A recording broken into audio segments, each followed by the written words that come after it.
Hey, welcome back everyone. Eli Montague here of the WTBA. Today I'm going to be talking to you about how to practice fighting. I'm not talking about drills and training exercises. That's different. They're very, very important, but that's not fighting. That's a training exercise to learn certain principles. I'm talking about practicing genuine, free-form, anything goes, anything can happen, fighting. The aim, of course, of a good way to practice fighting is maximum realism, but minimal chance of injury, whether that be short-term injury, like breaking a finger or something, or long-term injury, like getting brain damage. So actually fighting each other, that's no good, because you're definitely going to get injured if you just straight up have a fight with someone with no rules and anything goes. So we're not going to use that, of course. We're not stupid. And as I said before, training methods, for those of you who follow my system, things like small sansao, large sansao, push hands, wudang hand weapons, those are training methods. That's not real fighting. So that doesn't teach you fighting. That's not practicing fighting. So what and how are the different ways we can practice fighting? One variation is no protection, no rules, anything goes. But so that we don't get hurt, we use very limited pressure. We might hit the body with a little bit more force because you can take a certain degree of power through the body, so you can actually punch the body firmly. But when it comes to the head, the facial region, things like that, you just got to put in that sort of power. You can't properly throw a punch, especially not to things like the nose. You're going to break each other's noses every time you train. And then the next variation that you can use is more like the way MMA people do it, or any competitive style. Put on protection, create a rule set to create safety, but the rules and the protection allow you to actually hit each other. So the first one is more realistic, right? Because there's no rules. You've not got anything on your hands. Anything goes. You're learning all the different types of strikes, groin strikes, eye strikes, whatever. It's more realistic, right? Yeah, but you're not hitting each other with any force. Okay, so the other one's more realistic then. You're padded up, so you're physically hitting each other. So that's more realistic. Yeah, but then on the other hand, you're not becoming aware of certain strikes which are not within your rule set. For example, I've noticed in my experience a lot of competitive styles, when you spar with them, when you train with them, they're always leaving their groin wide open. And it's so easy to kick them or knee them in the groin. Not from a long distance out here, you're not going to fly in with a big kick. But once you're in close, and your knee just comes up because they don't have the awareness for it. So maybe that one's not so realistic either. So which one of the two is more realistic? Well, if I had to pick one of those two purely on their own, I'd choose actually hitting each other. Because although you're limiting yourself to the different ways of striking, at least you are getting a realistic feel for pressure. You're getting punched in the face. You learn to feel what that's like to get punched in the head. When you defend against a punch or something, you're feeling that genuine pressure, that real pressure coming through. When you're throwing your strikes, you're actually throwing a real strike. So not only are you learning how to hit someone, but most importantly, you're learning how to not fall over. If you throw a punch, a hard punch, and the other guy moves or blocks your hand or whatever, there's a good chance that you'll be off balance, you'll be top heavy.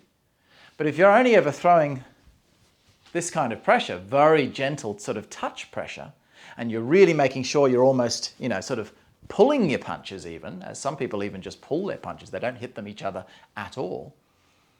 You're not throwing a real punch. So you might think your balance is really, really good. But, oh, look at me, I can throw these punches and I don't fall over.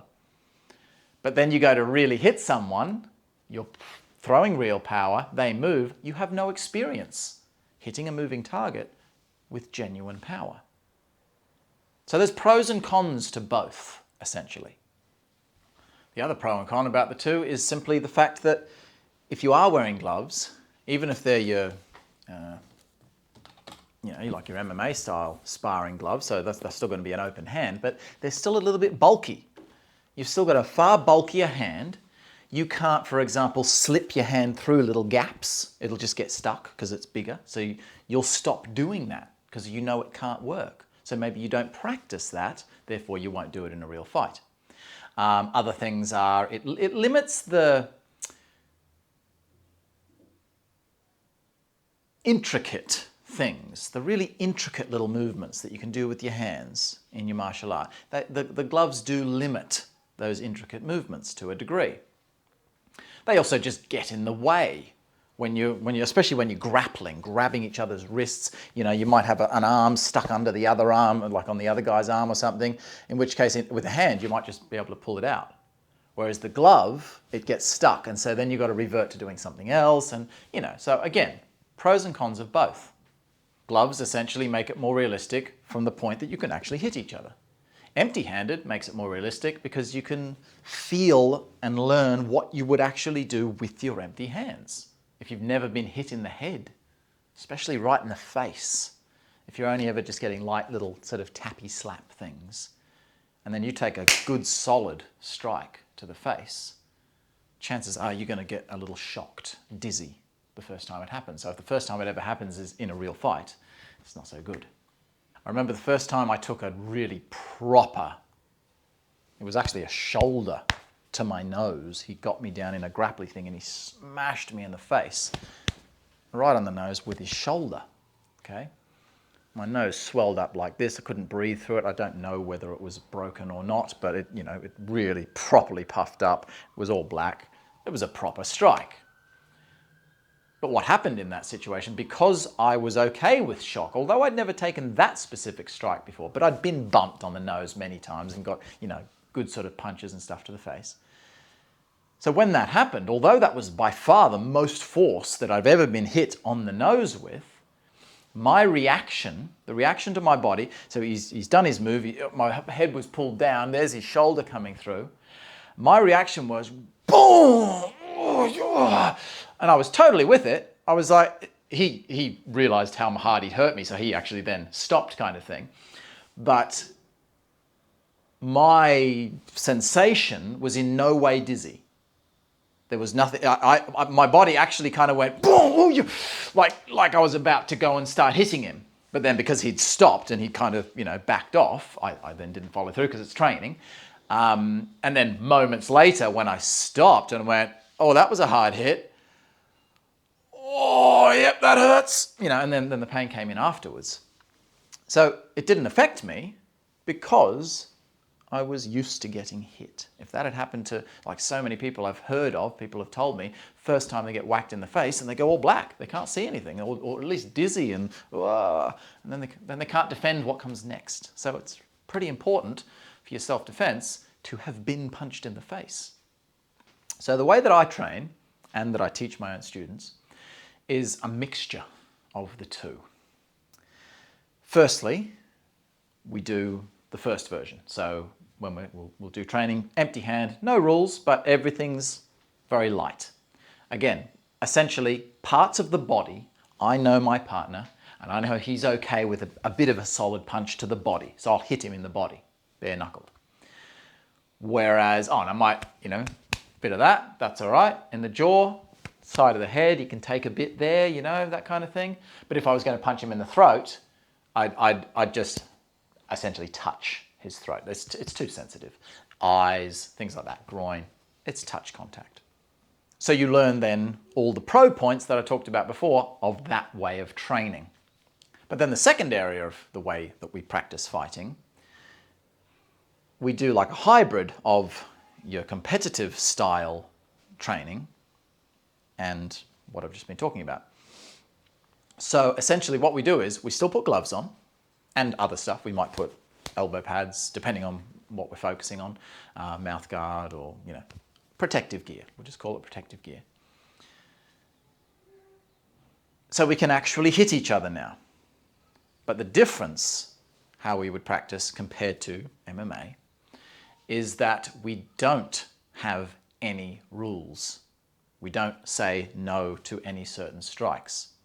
Only those strikes which would be too dangerous to really practice with any genuine impact, we still practice those in the same way that we do that previous version of the practice, where you're just touching. So I'll still punch you in the throat, but I won't hit you hard in the throat. So I might go, boom, punch you straight in the nose, but then just touch your throat, for example. I will make sure that you, as my partner, whoever's training with me, I'll make sure that they are aware of their groin. So if ever I see them standing in some big open stance, especially if they come in close and we're clinching or something, if they've got a big open stance, whoop, I'll just lift my knee up. Not to hit them. I don't need to crush their balls to tell them to keep their knees together and protect their groin. I just got to touch it. Just a little lift of the knee, and they'll go, oh, geez, yeah. Thanks for not hitting me there. Okay, I'll learn from that. Next time, I'm not going to stand with my legs spread apart. So you still maintain all those strikes. 12 to 6 elbows down on the back of the head, for example. Someone comes in for some kind of a, they'll take the one leg like that. If they get both legs, chances are you're going back anyway. You're not going to be able to do your 12 to 6 elbow if they get both your legs. But there are many techniques in grappling arts where they might just go down and grab the one leg, lift up the one leg, and then try to throw you and get you off balance, for example. So when they go down to get that, no, you're not allowed to do that in competitions. 12 to 6 elbow, and you're not allowed to hit anywhere to the back of the head or spine. So again, the way we would practice would be, if you put your head down there, I'm not going to hit you really hard, but I'm just going to go bop, just to sort of tell you, hard enough to make you go, oh, that's not nice. Just to make you aware of the fact that that's probably not the best place to put your head. So for me, that's a fantastic balance. Because you get that training of physically hitting each other, but you don't have the negative side of desensitizing your guard to certain areas because of those rules. Please note, like any sensible martial art instructor, when we do use the gloves and we hit each other in the head, we're not hitting each other with full force in the head. You don't need to train full force to know how to fight. Sure, if you practice full force, you'll probably have the edge over someone who doesn't practice full force, but in a self-defense situation, you're not going to be fighting a professional fighter. He's some douchebag who wants to just throw some fists at you. So you're probably going to have the edge anyway. So when it comes to training, safety and health, your own personal health and your partner's health, comes first. We don't want to be punching each other full force and have a ringing headache at the end of every session, which, longevity, that can cause you problems. So we train only hard enough to, yeah, definitely got that shock to the face. It's hard enough to create that shock, to get that feeling of getting hit. And hard enough so that when I'm throwing my strikes, they're hard enough that if I miss, I might fall over. So I can learn, don't fall over, make sure I maintain my balance, things like that. So it's enough pressure to learn what you need to learn, but not so hard that it's going to cause you any health issues. Another thing, when we're training with the glove on, obviously only this part and this part are padded, okay? So same deal. If I were going to punch you straight on the nose with that, or straight in the body or something, I'm going to use a certain amount of pressure because I'm hitting you with the padded part. Or if I do a back fist, for example, I can hit you with a certain amount of power. That doesn't mean I won't use the other parts of my hand. I might still do like a downward hammer palm, for example. There's no padding there. So I just know that when I use that strike, I'll just do it more gently. I'll be careful when I'm doing that in training. Same as like a normal open palm strike. I might still, gently slap you in the face with my open palm. That's the beauty of these gloves. It's not like a full boxing glove. You can still fully open your hand. You can grab. It doesn't really restrict your grabbing power, 10% maybe, but nothing much. Another really important thing that happens when you wear gloves, I always notice it. You'll be doing something, whatever, and you find yourself in a situation where you can't see your opponent. He's done something, whether he's hit you or whatever, but you've found yourself in a situation where I've been here and he's essentially behind me.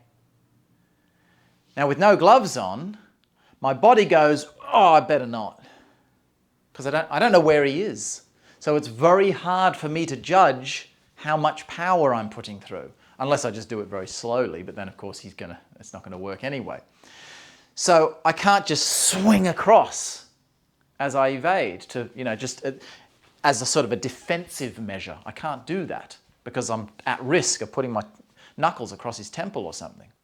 Whereas with that on, now that whole backside of the glove is covered.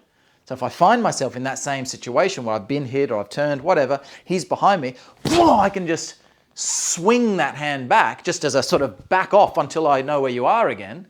And I know that it's not, no matter where that hits him across the head, even if it hits him in the neck, it's unlikely because the glove is still quite wide, so it's unlikely to fit right into the very vulnerable portions of the neck.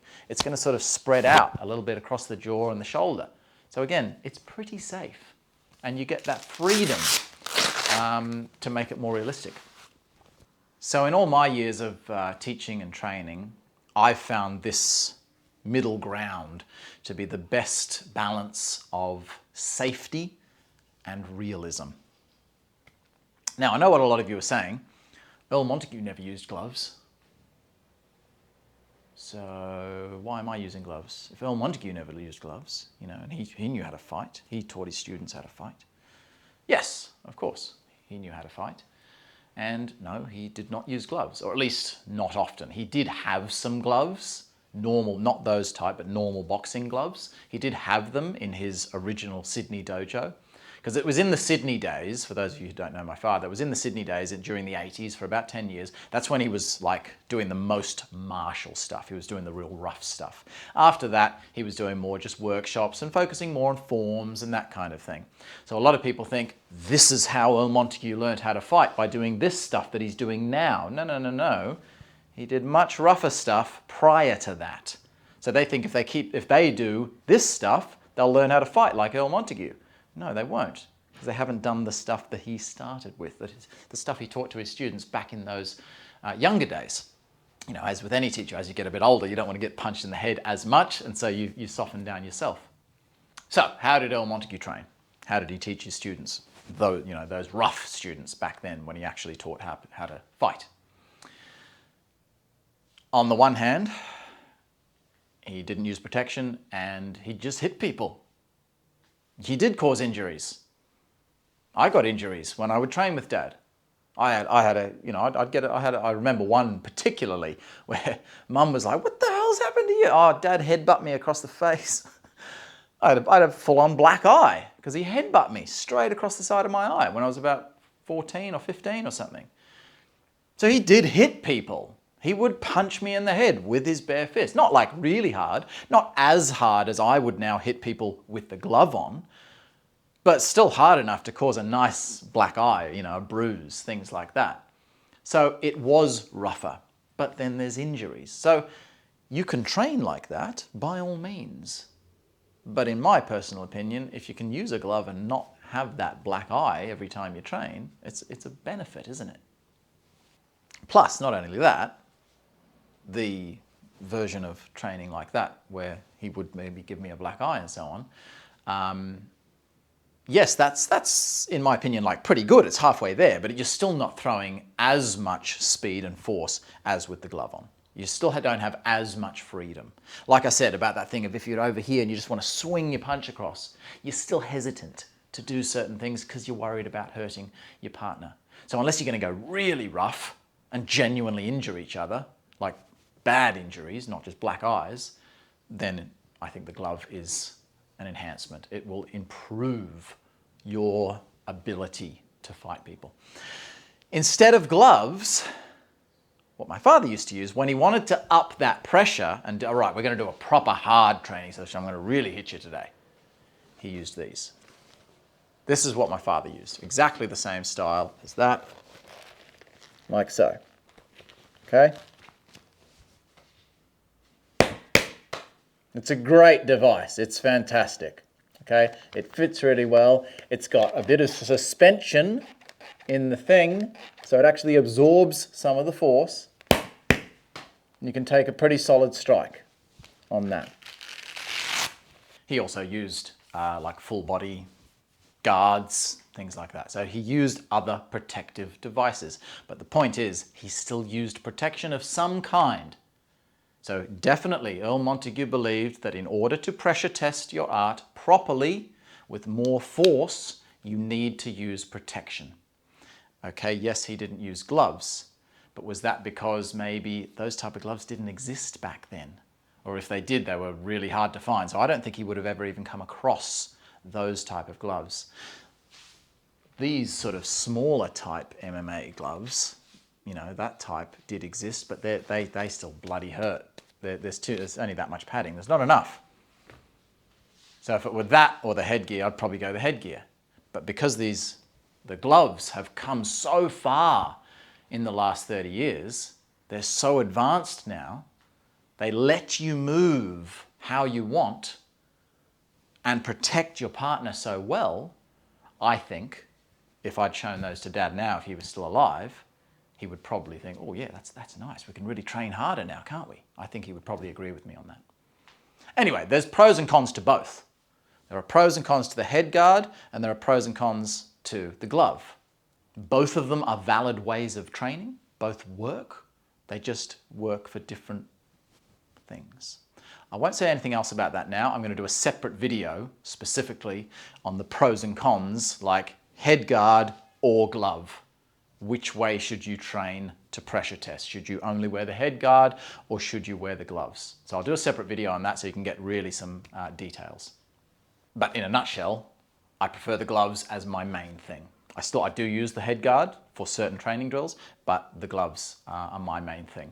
And in my personal opinion, if my father had had access to that type of a glove, he probably would have favored that over the head guard as well. I'll leave you with one last thought. All the old masters, right? Whatever masters, the Japanese masters, the Taiji masters, whoever, the people we look to, they didn't use gloves, did they? I don't think they used any kind of protective gear. Maybe a bit of wrapping or something, but no proper padded or head protection or anything like that. And they knew how to fight. So we should train like them because we should keep it traditional and we should be hard and proper martial artists, not pansies who use gloves. So you got two choices there. Either beat the crap out of each other and genuinely injure each other every time you train, or modernize your training and use the modern protective gear.